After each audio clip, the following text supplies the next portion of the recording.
বাবা আজকে অনেক দেরি হয়ে গেল, আর সেই গরমটাও তেমন পড়েছে বাইরে। এতক্ষণ পরে এসে আবার কিচেনে ঢোকা, না একটু বরং বসে জিরিয়ে নিই, তারপরে যাব রান্নাঘরে ঢুকবো। বসে তো পড়লাম, কিন্তু না জানি দিদিভাই এসে আবার কি বলে। মাঝে মাঝে সেই প্রথম দিনে বাড়িতে আসার কথাটা মনে পড়ে। তখন কতটা আশা নিয়ে যে এই বাড়িতে এসেছিলাম, আর বাড়িতে আসার পরে ভেবেছিলাম হয়তো নিজের একটা বড় দিদি পেয়েছি। সত্যি ভীষণ মনে পড়ছে সেই দিনটার কথা।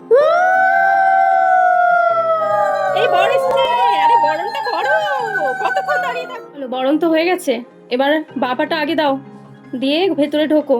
ও বৌমা, কি বলছো? আমি তো ডান পা। না মাসিমা, আপনি জানেন না, আমাদের পরিবারের একটা নিয়ম আছে, আগে বাপা। চলো আগে বাপাটা আগে নাও। তা বসে আছো দেখছি, আসবো নাকি? না বড়দি, বলতে হবে কেন? তা অনেকটা পথ তো ধকল গেছে, তাই ভাবলাম তুই রেস্ট নিচ্ছিস, যাবো কিনা। তা বাপু অত কিছু বুঝি না, গল্প করতে চলে এলাম। কিছু ভাবলি না কি রে মেজো? না না বড়দি, তুমি তো আসবে, তুমি তো আমার দিদিরই মতন। তা ঠিক, তবে আমি একা আসিনি রে, সঙ্গে আরো অনেকে আছে, তো সবাই আসবে তো নাকি? হ্যাঁ হ্যাঁ, সবাই তো আসবে। আসুন না, আসুন সবাই ভেতরে আসুন। এই এসো এসো, তোমরা সবাই এসো, তোমরা সবাই দেখো কেমন হয়েছে সব বলো। আর এই যে দেখতে পাচ্ছ, এই যে সব সোনার এই যে হার, এই সব কিন্তু আমাদের কি দিয়েছে, আমরা দেখতেও কি গিয়েছি বউ? না কেমন খালি খালি লাগছে, না দিলে কি হয়? হ্যাঁ, এইবার কেমন মানালো, থাক থাক না। আরে বাবা, অত প্রণাম করার কি আছে, আমি হলাম গিয়ে তোর বড় দিদির মতো, একদমই দিদির মতোই ভাবিস, তুই আমার ছোট বোনটি হয়ে থাকিস, তাই না? তাই কি তোমরা সবাই কি বলো, তাই তো? হ্যাঁ একদম। দিদি না ছাই, ভিখারির মেয়ে চলে এসছে, দুদিন পর তোকে তাড়াবো তো এই বাড়ির থেকে। তোর বড় যা তো খুব ভালো রে, তোকে তো রাজরানী করে রাখবে রে। সত্যি কত ভাগ্য করে আমি এত সুন্দর একটা সংসার পেয়েছি। তবে ঠিক আছে, অনেক তো কথাবার্তা হলো, যা এবার চেঞ্জটা করে নে, বুঝলি?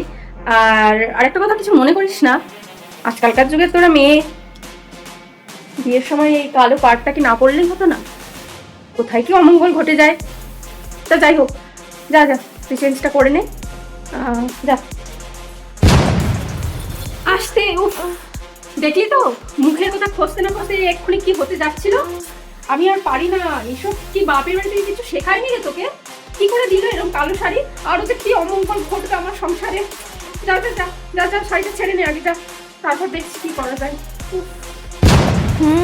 যা যা, তোকে পা দিয়ে তো ফেলেছি আমি, আর তার দোষটা পড়বে শুধু তোর ওপরে, তুই অকুশ।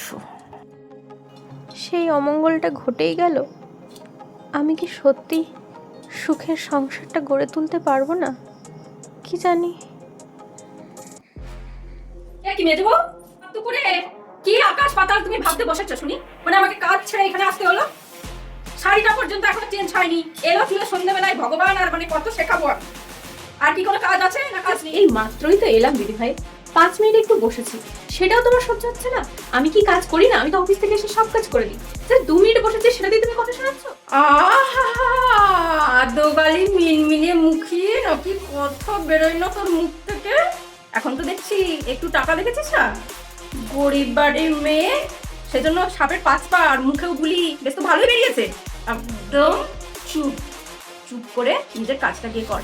আমি কিন্তু এত কাজ করতে পারবো না, তোর ভাগের কাজটাও কি আমাকে করতে হবে নাকি? যা গিয়ে নিজের কাজটা কর।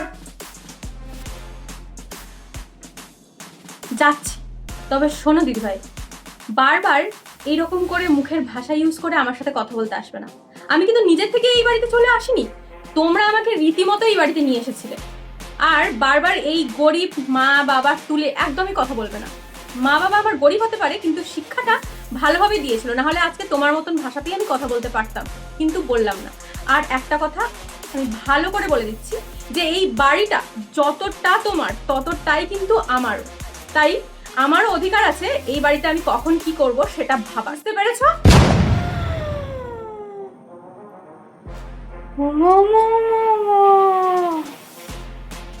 এ কি রূপ গো, এ কি রূপ দেখালো। ঠিক আছে, বাড়ুক বাড়ুক, আর একটু বাড়ুক। বেড়ে যা মেজো, আর একটু বাড়তেই দিচ্ছি তোকে। আসুক আসুক, তারপর তোর মুখের ওই বুলি যদি না আমি কমাতে পেরেছি না, তাহলে এই আমার নামও সরলা না। একটা মেয়ে কিন্তু তার বাবা মাকে ছেড়ে সংসার করতে আসে সবাইকে আপন করে নিতে। তেমন আমিও এসেছি এই সংসারে, কিন্তু পারিনি হয়তো কাউকে আপন করতে। না হলে প্রতিদিন প্রতিনিয়ত এই সংসারের অশান্তি আর নিতে পারছি না, আর ভালো লাগছে না আমার। দিদি ভাই, ও দিদি ভাই, কে রে ছোট, আয় না আয়।